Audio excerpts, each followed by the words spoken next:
Going the distance with local sports. This is the X Sports Network.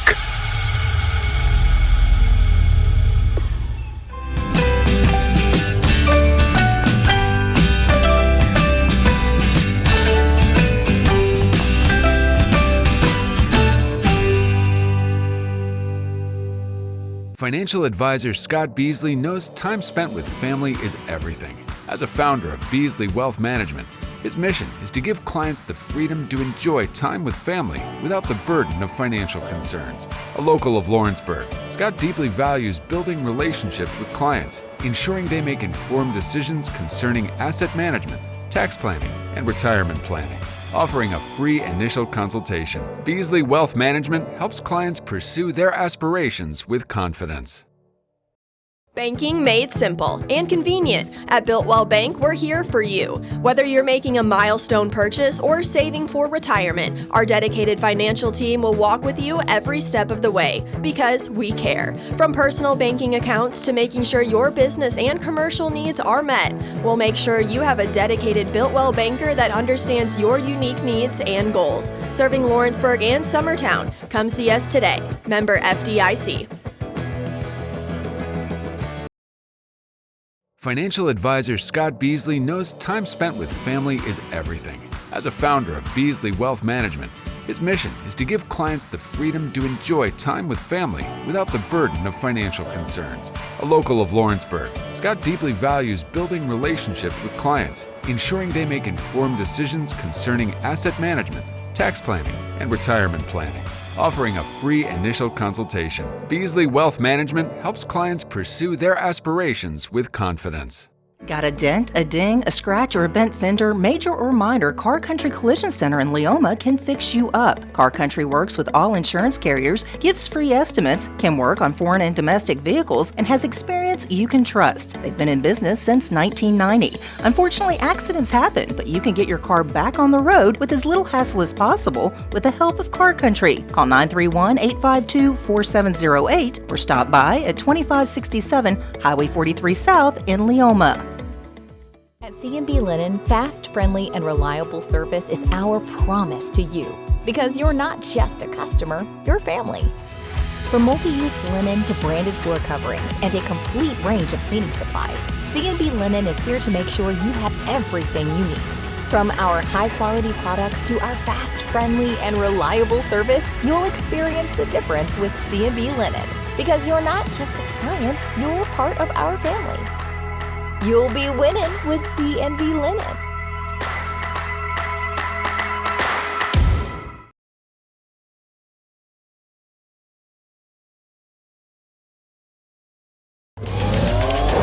Going the distance with local sports. This is the X Sports Network.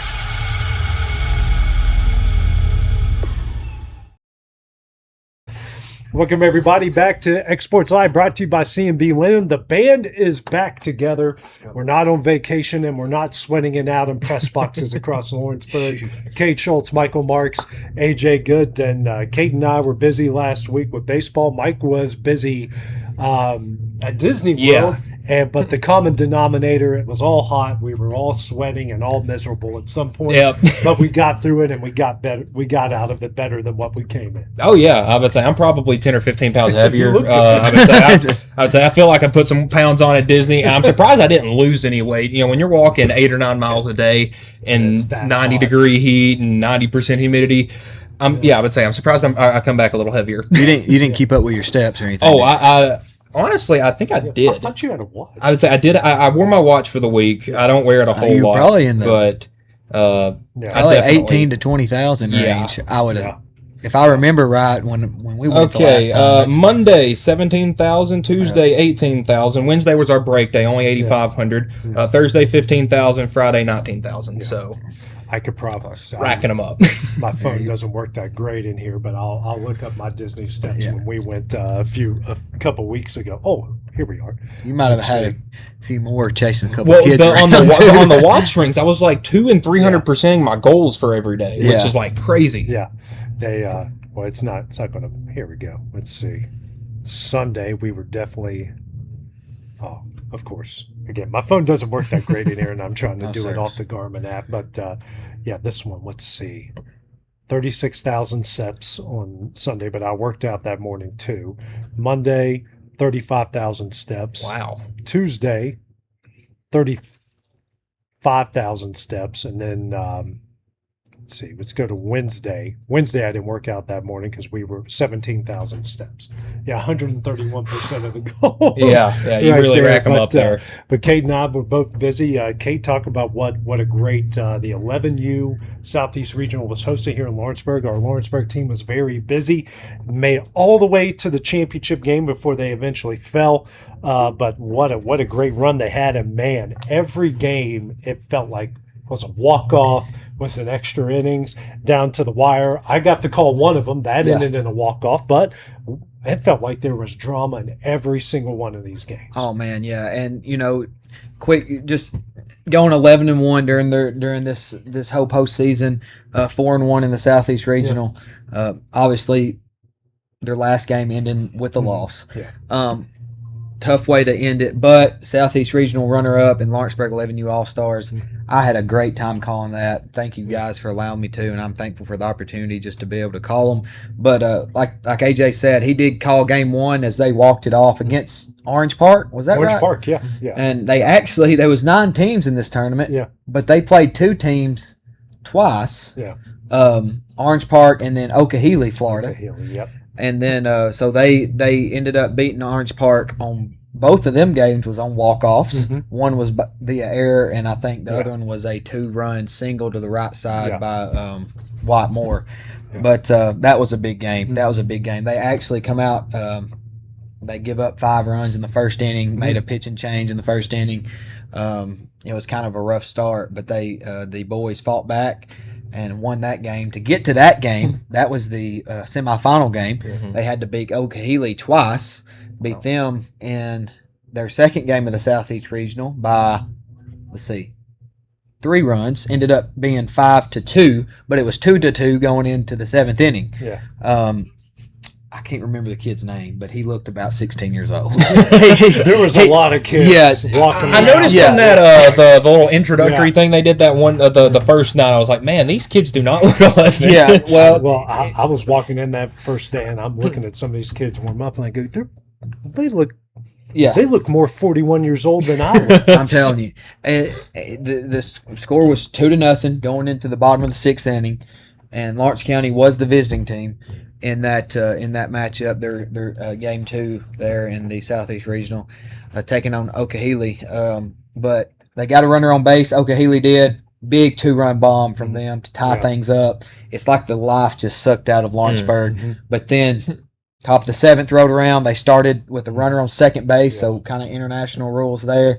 And then big 2-run double by I can't remember who it was. Helton, I think his last name. I think that the Helton kid hit a big 2-run double, and another run was scored. So they ended up winning 5-2, in that game. Ended up having to play Okahili again, beat them 2-0 there to advance to the semifinal game. Beat Orange Park, and then in the finals ended up falling to South something, Florida, another Florida team. I would say that's not shocking. Florida, South something. 9 teams there, 8 are from Florida. It's like there's like 3. Honestly, like 3 or 4 from Florida. Well, Georgia's a big little league area, so you're not going to have any Georgia teams. Georgia? I think there was a couple Virginia teams. Yeah, Virginia, Florida. Was there any Alabamas, or is Alabama's more in? I don't think there was an Alabama. I think it was a North Carolina team. That's right. There was a North Carolina team. And then actually the team that Lawrence County beat in the state tournament, Donaldson. That's right. I think they was able to enter. That's right. But all in all, I mean, this team had a great postseason run. They went 4-1 in the Southeast Regional. I enjoyed every minute of getting to call these games. Very talented kids playing here. Some little Wildcats coming up, and you're excited to see what their future holds.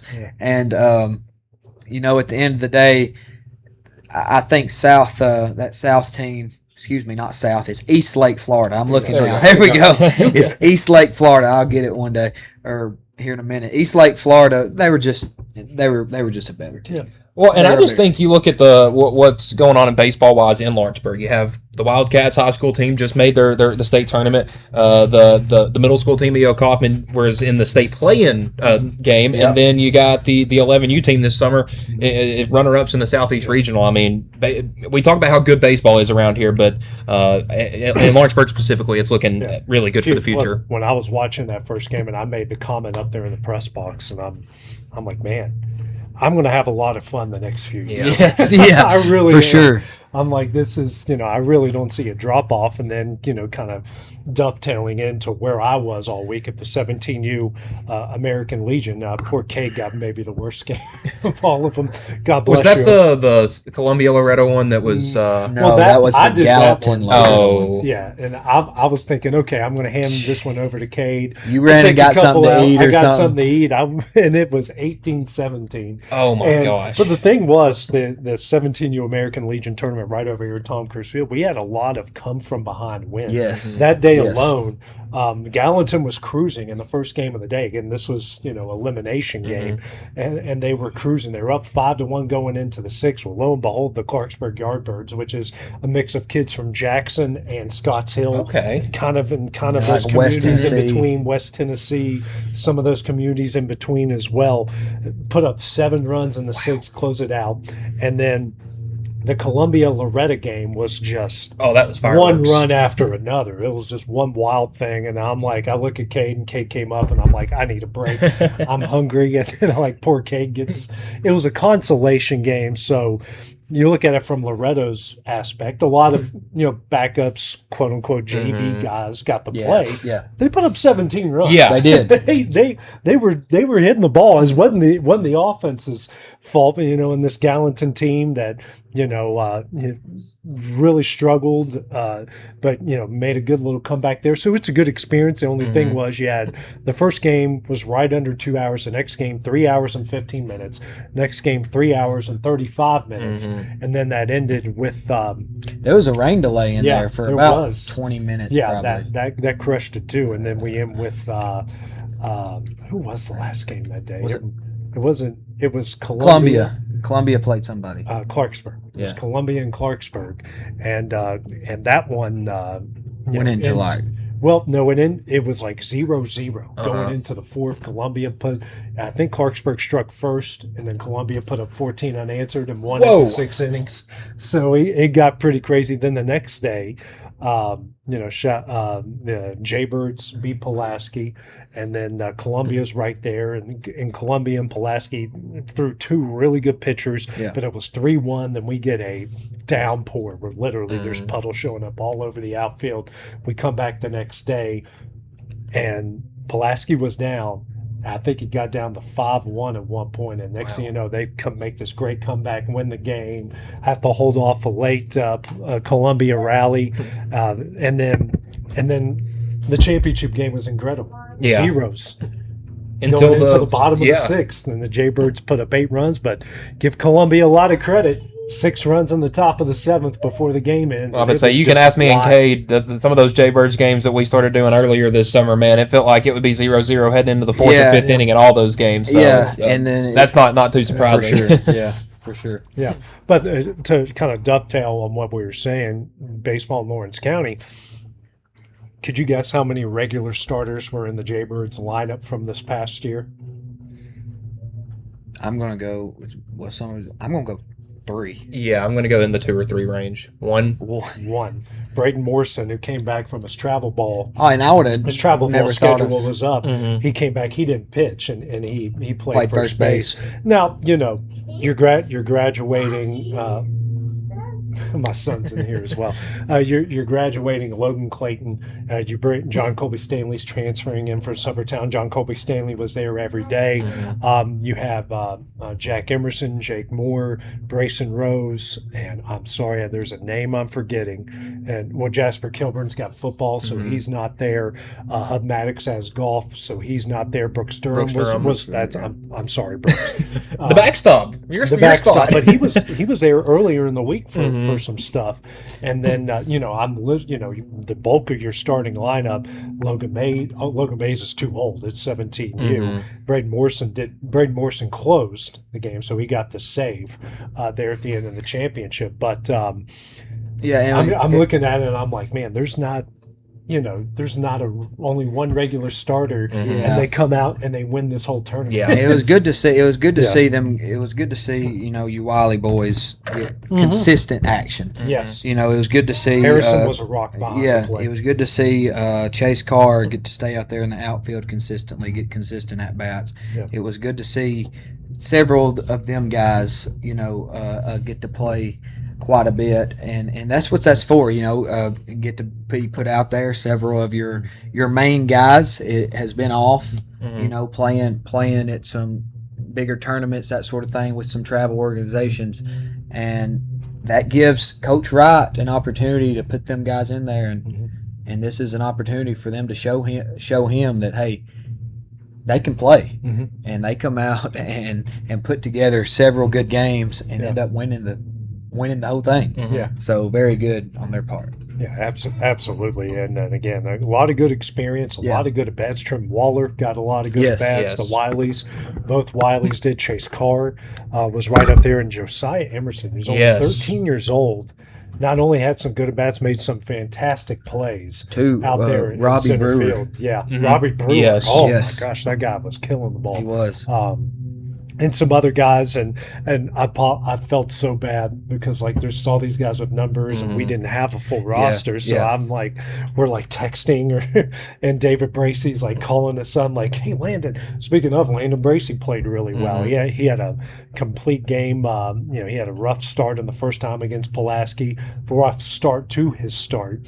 Really poured it on there, got the distance. You're only allowed to throw 105 pitches, and he threw 104 in the ring. So shout out to him. That got him into the championship game. Then Chase Carr pitched 6 shutout innings before he got a little hairy up there. And again, I apologize if there's some names I haven't thrown out there, but man, future is bright at Lawrence County. For sure. It really is. The whole time I'm thinking, I'm like, man, I'm looking at that Pulaski team who played a great tournament. That's all of their starters. I'm looking at this Columbia Post-19 that's a mix of the best players from all of these programs from around Collinwood, Wayne County, Colioca, Columbia Academy, Columbia. When you look at the Scotts Hill bunch, all of these starters, including Jackson, Northside, and all that, and I'm just going, wow, we have one regular starter in the lineup and won this whole thing, and you're throwing your entire starting lineup at us. Oh, and that's what impressed me the most. Is I wasn't there for the tournament, but just the games earlier the week before is you would notice it'd be maybe 2 or 3 guys from the typical Wildcats lineup, and they would still be able to go put up 7 or 8 runs in a game. Yeah. And like you mentioned, Harrison Wiley had a huge tournament. I mean, and he was really consistent behind the plate. But I also think the pitching was really important. Yes. I would say getting guys like Chase Carr to go out there and throw 5 shutout innings. That's incredible. Yeah. 6 for him. Bracey going the distance. This is the only game he got the pitch because he's in a mission trip in Montana right now. Case Chapman got to throw a lot as well. Yes. Yeah. And Case got to play in the field, and he swung the bat really well. He did. Dylan Perry had a huge 2-run single. With Emerson being out, and they might be trying to find – we talked about this a little bit, I think, or I might have talked about this with somebody else. They're trying to find if Emerson's going to have to throw some more innings this upcoming season, they're going to have to find somebody to put a shortstop. Yeah. And, of course, you may put Jake Moore over there. Yeah. Of course, you put Jake Moore over there, you may bring in Dylan to play Dylan to play third base. Yeah. But if you want to keep Moore over it, if you want to keep Jake at third – Who do you bring at shortstop? I thought Case done a very good job over there. I think Landon Bracey played a little bit over there. So he turned a couple double plays. They did, and it was good to see. I think one of the Wiley boys was over at second base. So it was good to see that and guys at some different positions and things of that nature. So looks really, really good. And believe it or not, guys, this time next week we'll have our first official practices. For football, and I think golf's already in season, but football and I almost said basketball, volleyball. I'm just excited to get to an indoor sport. Well, they're working on that press box. They really are. But with you get a window unit, and I have to open the door because of the camera. It can get a little. We had a lot of fans up there, and it was going to get flooded out. But someone came to look at it. Actually, one of our sponsors, McDonald's HVAC, came to look at it. So they are hopefully it wasn't going to help us this weekend, but it could help us in the future. It's we all were losing weight last week, big time. But football and volleyball practice starts. I was at the. Okay, what happened, buddy? What happened? Come here. Hey, hit the button. So you hit that top right corner. See? Oh. Speaking real quick of baseball, just to keep that in, I'm sorry to move. I just got pulled up. Keeping things local, Ryan Weathers is going to make a start tonight. Yeah, he's on my fantasy team. No pressure. I think he's going to be making a start, not in Pittsburgh, but at home. So against in New York, against Pittsburgh, he's going to go up against Braxton Ashcraft. Weathers is 3-7 on the year, 4.15.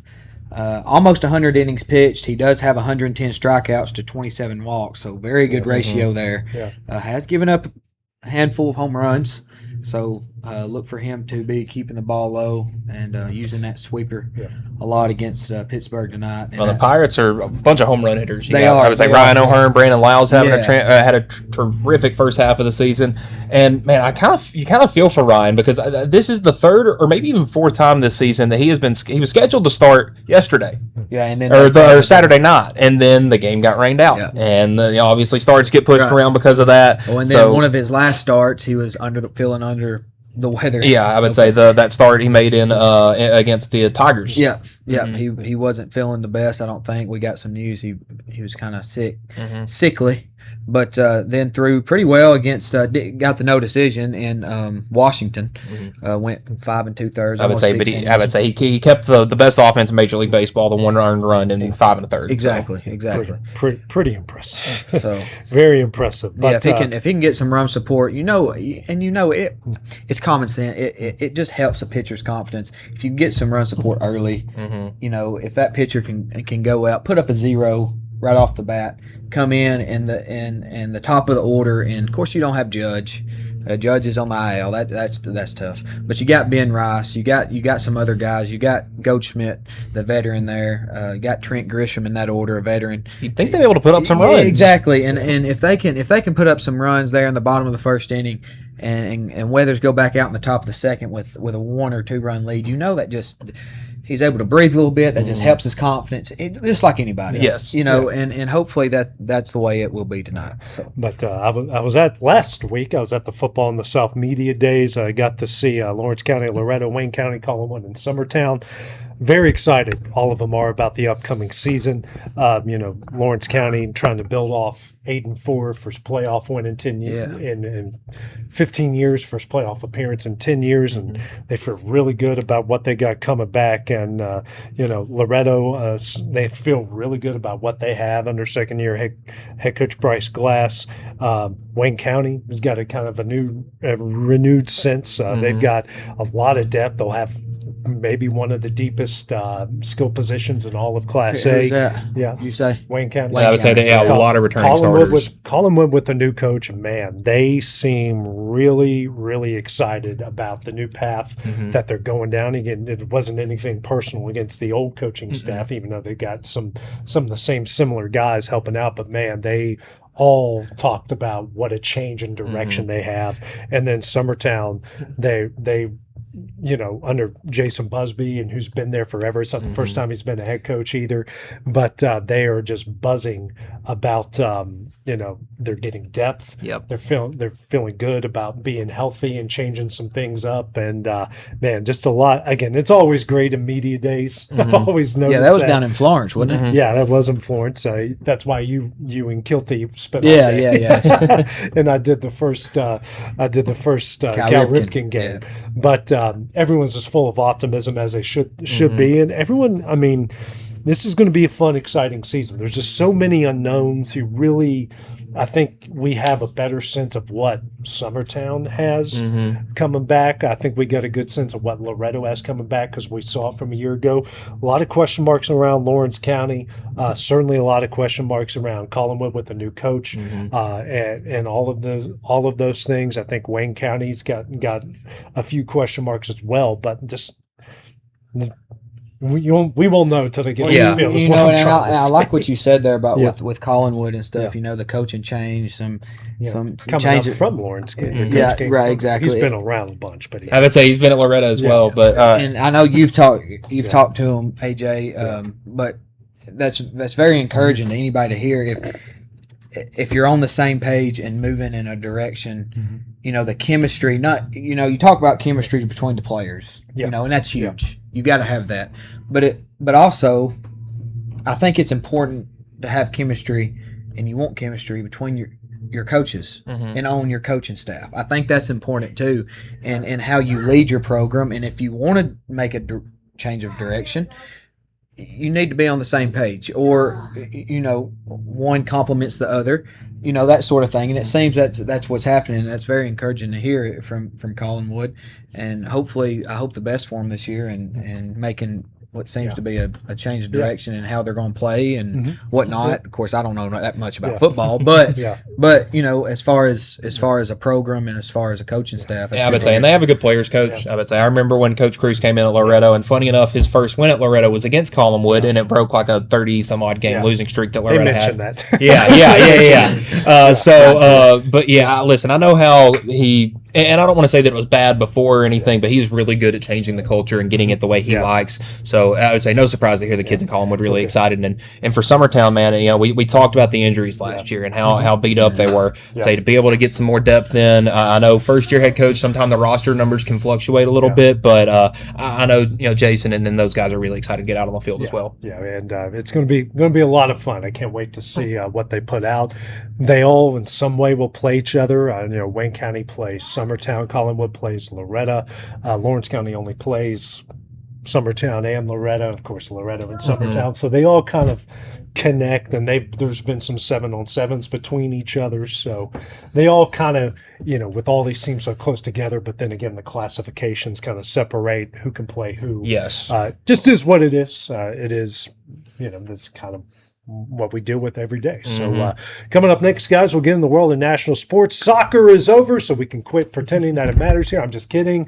Just kidding. It was a very, very fun World Cup. We'll dive into that. Dive into the All Star Game, what these guys think about the new Home Run Derby format. And we got some breaking news. Greg Sankey can't stop putting his foot in his mouth. We'll talk about all that when we return here on X Sports Live, brought to you by C&B Linen.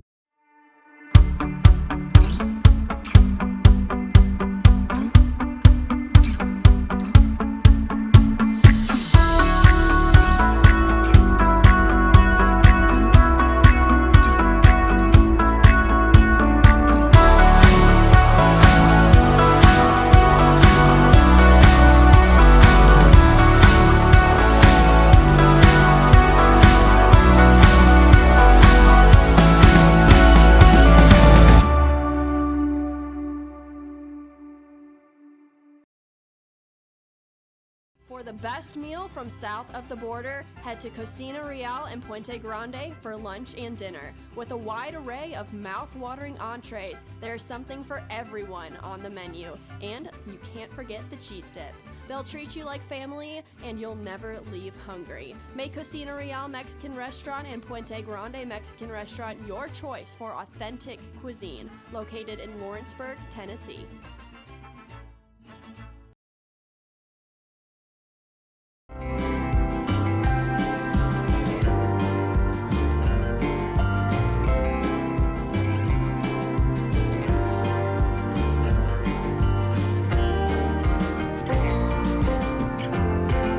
I'm Mike Keith, and my friends at Elliott Johnson Insurance have a great partner in Auto Owners Insurance. Auto Owners makes it easy to get life, home, car, or business insurance. Let Elliott Johnson Insurance find the Auto Owners policy that makes a difference in your life. Call Elliott Johnson Insurance at one of their 3 locations, Florence, Loretto, and Lawrenceburg. Elliott Johnson Insurance, moving forward for our clients every day.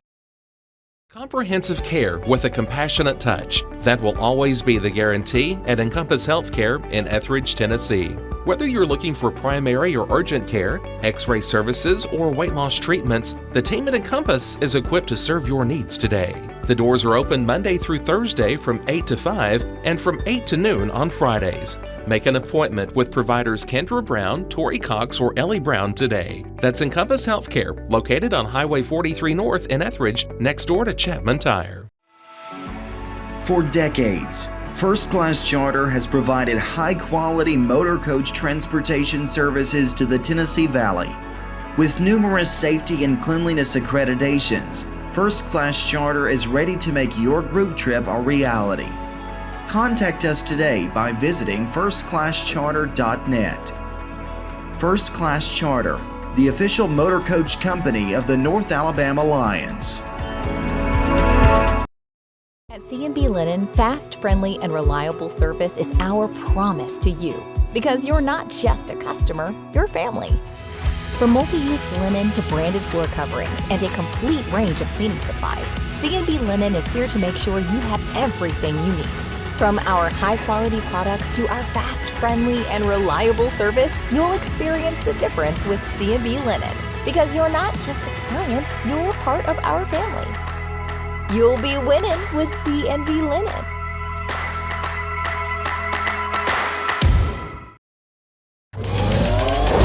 Going the distance with local sports. This is the X Sports Network. And welcome everybody back here to X Sports Live, brought to you by C&B Linen. AJ Good, joined by Kate Schultz and Michael Marks. And guys, the World Cup long tournament, which it's always been that way. It's even longer now with more teams. But it wrapped up yesterday with Spain coming out on top. Shocked by that? I'm not too shocked Spain won. I'm maybe more, and I'm not even necessarily shocked in how they won. Honestly, just when Spain scored that goal in the 106th minute yesterday, I was just sitting here waiting, how's Argentina going to do it again? That was the only thing on my mind, because they had all the miraculous comebacks, Egypt, England, you name it, and it didn't happen. I mean, it was just all around great match. I was not surprised with the two teams in the finals. I would say once we got the semifinal matchups, I kind of thought we were going to get that, but I was shocked that Argentina didn't win it. Yeah, I was kind of cheering for Argentina. Yeah, I would say I figured this was going to be Messi's last World Cup. He's 39, I think. Yeah. So this will probably be his last World Cup. I mean, this tournament proved once again why he's the best soccer player alive. Yeah, he's definitely that in a big way. You know, was the all-time leading scorer in World Cup goals. The funny thing was, a lot of people in this country were like, "Oh my gosh, we lost to Belgium." I'm like, Spain would have crushed us. Well, that's the thing. It's like, Well, I was thinking if we somehow didn't look like the worst soccer team in the ever, playing our worst game at the worst time. Yeah, I described the U.S. as the Penn State of the World Cup. We can beat the teams that are worse than us, but anytime you put us in bright lights, it's not going to work. And at home. Always happens at home. But all around, it was a really fun tournament. I think this one correlated with the American people a lot better because of the time. Obviously, it was in America. It wasn't on at 2 or 3 in the morning, so people could watch it more. It was very accessible. And honestly, I think it was a ton of fun. Yeah. What do you think, Kate? You want me to be honest? Yeah. Okay. Did they pull up all the turf and put down grass? Yes, they put down this. I don't mean for this to go a different direction. No. It's like to help out for those who don't know, FIFA has like a grass requirement. They have to. It's weird and it's very sexist, yes, but the men have to play on grass. The women, when they were in Canada a few years ago, like a decade ago, all their field was on turf. And that was kind of a big controversy. But it's like a specific blend, genetically originated. All this stuff. Some of it came from West Virginia at WVU. WVU has this, but yes, they pulled up all the turf because it's the same thing at Giants Stadium. Exactly. And I was reading some stuff yesterday, and how they've pulled up everything because they've played several games at which one of the semifinal matches was, I think, in Miami. Maybe I don't know where the other one was. I think the other one was in Foxborough, maybe. Okay. So they pull up the turf, put down grass, and then I guess they're going to pull up the grass and put turf right back down for NFL. Yeah. Like, is that what's gonna? I don't know. Because I've seen some stuff about NFL players is not real happy because they don't really like the turf anyway. At San Francisco, I think they're just going to keep it down. They're just going to keep it down. And you've seen a lot of the NFL players speaking out about the care that FIFA puts on their grounds crews and the grass, and the NFL wanting that same level of attention. Or Santa Clara, I should say. But where the 49ers plays in Santa Clara. I think they're going to keep that turf. I think Kansas City's going to keep theirs.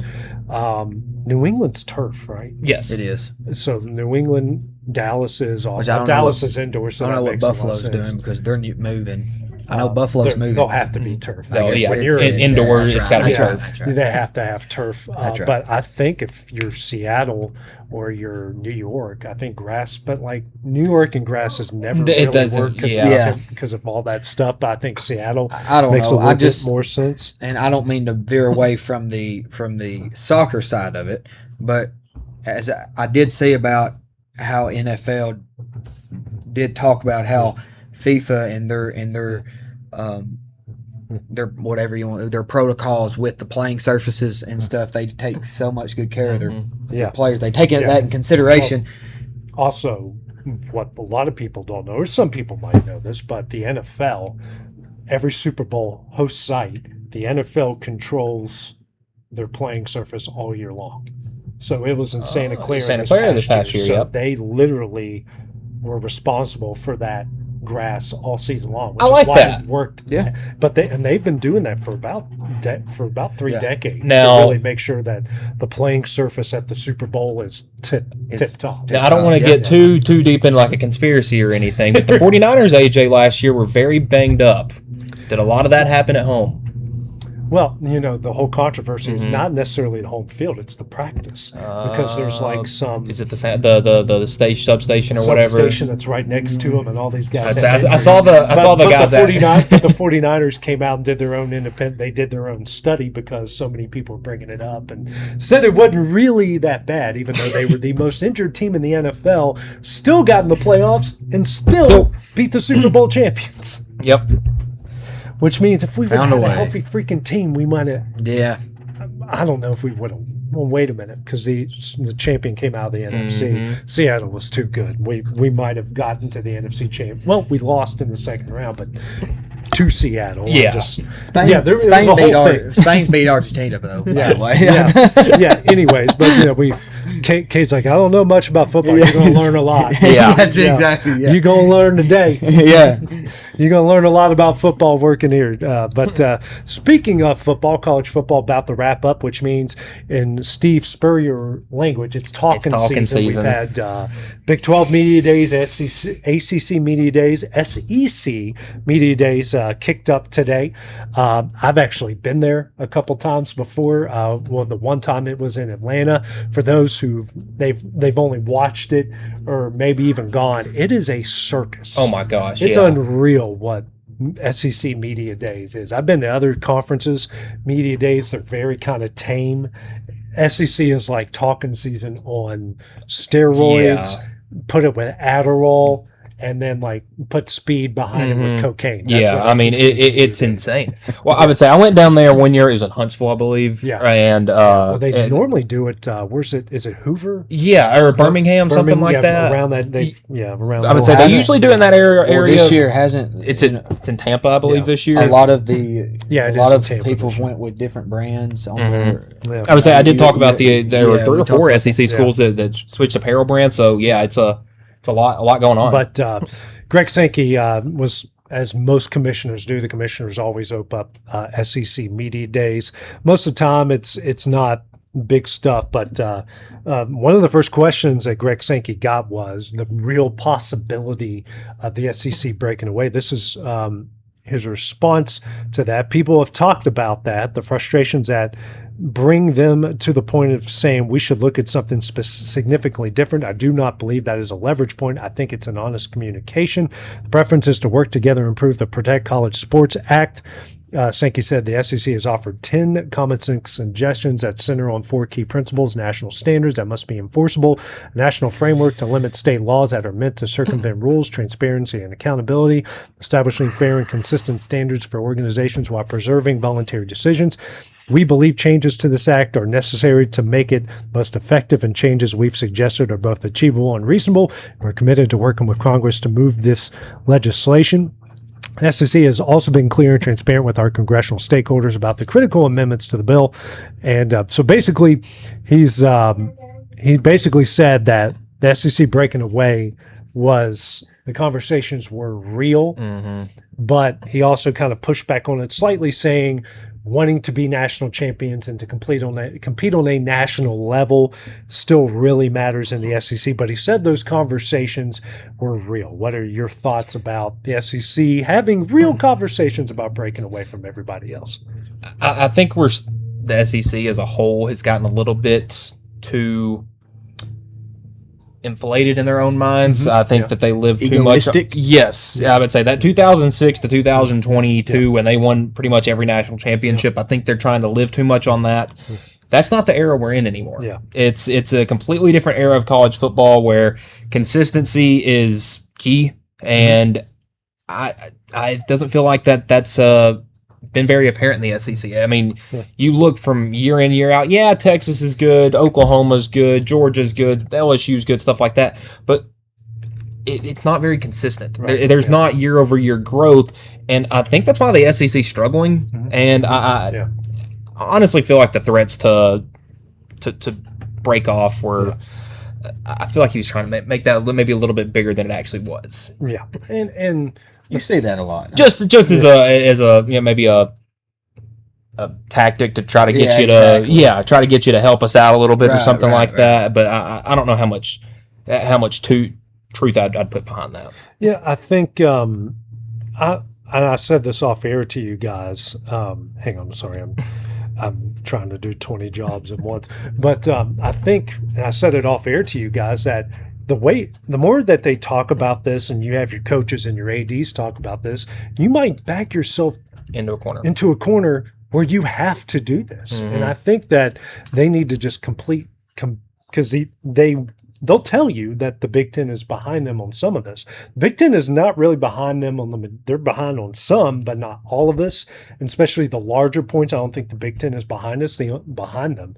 The only way to really have a breakaway work is you need 2 of the other 3 leagues, which I think would be the Big Ten, and probably right now the Big 12 is bigger than the SEC, especially there are rumors that Louisville's looking to break away from the ACC and go to the Big 12. If that happens, I think we're going to see more dominoes. And people are saying, Clemson and Florida State will go to the SEC. I'm not necessarily convinced of that. I think they would rather go to the Big 12 where they have a better chance to compete. Yeah, the money might not be the same, but I think if you're winning championships, the money will probably balance itself out. My question is, what is this all about? It's just like at the end of the day. Okay, it's money. I would say that's the best way to put it.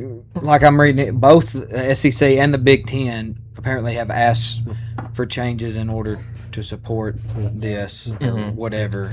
I think the problem with everything right now is that, like I mentioned, the SEC still sees themselves as higher than and mightier than everyone else, and so any sort of playoff extension or expansion or more money going around, they want to be 1-1. They don't want to be 1A and 1B with the Big Ten. They want to be the top dog, and that's not how it is anymore. It's going to have to be more spread out and more even, and I think that they're, like you said, backing themselves into a corner almost. I think, and I thought a lot about this morning, because I heard those comments while I was working out and whatnot. I think, if they would have tried this 5 years ago, I still wouldn't have liked it. I still would feel the way that I feel, but it would have had a stronger argument. You were dominating pretty much everything. Okay, when you look at it as a whole, You didn't win football. Mm-hmm. You didn't win men's basketball. You didn't even win women's basketball. You're dominating the spring sports, track and field, baseball, softball, but you're not making your biggest decisions like this because of that. As much as I love college baseball, because I'm clearly representing my school, I didn't go there just to throw that's where I'm from, but like, you're not making decisions like that based on college baseball, softball, and track and field. You're making it because of two things. Football and men's basketball, and you did not win either one of those this past year. And the biggest one of them all, you have not won in the last 3 seasons. Yeah. You can't. This is probably the worst timing to start having these conversations. I mean, the fact that Indiana has won a national championship in football more recent than any other. I mean, I get that they're reigning champs, but the fact that they have won more recently than Alabama, LSU, Georgia, Florida, all these programs that you think of that would, and they beat an ACC team in the championship game, which might be more damning than anything else. Well, and I think their most dominating win was against each other. So the SEC is I think needs to lower their self-image in a way. Yeah, I completely agree with that there, guys. I think it's they're getting maybe just a little bit too big for their britches. Might not hurt to kind of tamper it down just a little bit. And, kind of, again, you're dominating the spring. They won in volleyball this past year. Even the Big Ten's probably their biggest competition there with the Penn States and the Nebraskas of the world. But on top of all of that, football's the moneymaker. You got to win in men's football. Basketball right behind it. And you haven't been a consistent power in men's basketball. You've had flashes, but you've never been a consistent power there. And you've said it a lot. Y'all said it a lot. The consistency is what you're looking for. Yeah. If the consistency was there, and in the like you mentioned, this is about football, college football, and college men's basketball. That's what. If the consistency is there, then the argument would be more stronger. But the consistency hasn't been there. That's it. I mean, that's in my view, and y'all know, I'm not near what in college You'll football. Get there. You're getting there, but you're going to have to. This is This is a very college. For sure. First week of for last weekend in August. Week 0 is not far away, and we got some big games. I would say we're getting in like we're under 50 days. Someone said this past Friday we're 5 Fridays from our first football games. I would say I did see something that was like 4 more Thursdays until we have some sort of football back. So So we'll backtrack a little bit. The baseball All Star Game was this past week. The AL shuts out the NL. 3 of the 4 runs are scored in the first inning. Kind of a dud in the game, but I will say this: I was a little bit skeptical of the new home run derby format, but watching it back, I'm a fan. It was a little long. And that may have just been because I was in Eastern time, and then obviously it was in Philly. But it was like a 3.5-hour derby almost. I mean, it was, but a lot of that was the pregame. Yeah, that drug out. But why is Barry Bonds on my screen? He brings nothing to it, and all I can think about is and he always just Rizzo was great. Elle Duncan, go back to the WNBA and women's college basketball. Nothing against her. She's great on that. Talking baseball, that is not her thing. I could have listened to Pujols and Rizzo just talk the whole time. I would say they were entertaining. That was a great home run derby. I mean, it was totally unexpected. Yes. I mean, for Jordan Walker, of all people, who probably had the lowest betting odds going in, just wiped the floor. Of course, your big names and Harper and Schwarber was probably your favorites. Schwarber made it to the finals. My thing is with the format deal. I like it. I do like it. I'm a fan of it. The only thought I have on it. Excuse me. Will it, or is it, or was it in this one easier to become rigged and set up, and people bet on this? Okay, since there's no time, right? Okay, will that be a issue? Yeah, you know what I'm saying. I can see that. You know what I'm saying. Yeah. To for upsets for people that you know what I'm saying. Yeah.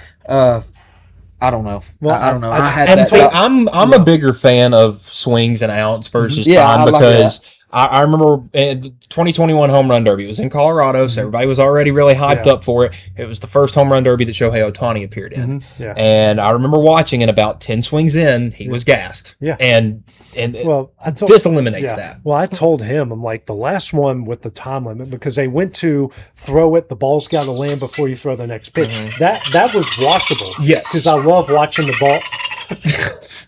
Love that. Is that your dad? No, it's UT Southern's volleyball coach, Maka Ruiz, calling me right now.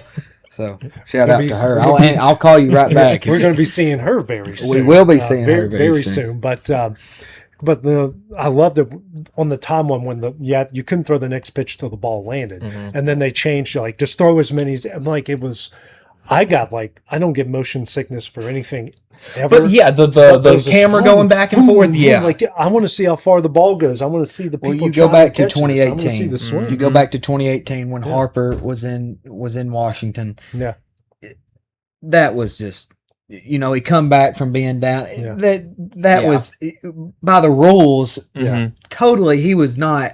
The ball was nowhere near landing, and they were peppering in there. But this you know what I'm saying? But this one, I loved it because there's some drama to it. Yes, and there is. My gosh, Jack Caglione hitting stuff into the triple deck, and getting a chance to admire it. Like that's what I love about the old school home run derbies. The guy hits a 500-foot shot. You got to watch it. Sosa in Milwaukee, the guy's in the ball out of the stadium, and he can enjoy it. The fans can enjoy it, and you're not just boom, boom, boom. Well, and for the people sitting in the outfield, I mean, it feels like a mortar barrage coming in on you. So I mean, I've been to Philadelphia before, and you watch games there. Not many people hit one into the second deck. No. That's my second deck in the right, and then you're watching the home run derby. And every ball's going exactly. Is the balls juiced? They probably give them maybe for the home, but again, you're throwing BPs. You're trying to hit home runs. You don't necessarily do that in games, right? Too often. I mean, they was consistently 470s, it was a warm, 480s, very warm, humid day, so the ball's really going to travel well. They said the wind was blowing out there too. Well, I would say it definitely looked it. I would say I think it was Wilson Contreras hit a 490-foot home run. He did. Yeah, it was fun to watch. I saw him hit one in Atlanta into the they have all that grassy part in center field. He hit one to the third area of bushes there in Atlanta. What I like about this format too as well, whenever they get down to their last pitch, their last swing, you can go. I'm surprised more guys didn't go on a run there. Exactly. You can go till go into the last. But they also break out those charity balls, which that is my one beef with one player did his pitcher did kind of messed up. But why are we throwing like a purple baseball in there? I would say they're sitting here hitting a white baseball, and then boom, here's something completely different throwing. And they got to see a couple pitches, and which takes them out of their rhythm. The whole thing. Well, of course, whatever. T-Mobile sponsored. Put purple scenes. I don't know. Exactly. That's what I don't know. If T-Mobile still sponsors the home run derby, but I know they do. They lace. They put that, lace it around it, and that makes it, it just causes the vision, the hand, it messes the hitters up. In my opinion, I think it would. I do like the new format because I love admiring. It's home run derby is one of my top 5 favorite events all year long because I tweak some things on my swing because not so much what you watch, but like they'll go back to the slow-mos and watch the mechanics, and like what they do, and I'm like. Because I was a big guy. Only hit one home run in high school because I was a line drive hitter, and and I can hit some high fly balls off fences, but like I either got underneath it too much because I was trying to elevate it, or I would just hit a piss rod somewhere. So I'm like, what am I doing wrong? And I look at guys similar to my size and what they do to get their bat path. I'm like taking notes off of the slow mos. I'm like, I could watch this all day. I joked, and I know this sounds really awful. I'm like, this is like baseball porn right here. Like I shouldn't know this. I shouldn't be watching this. You shouldn't be giving me the secrets to this. And it's right there.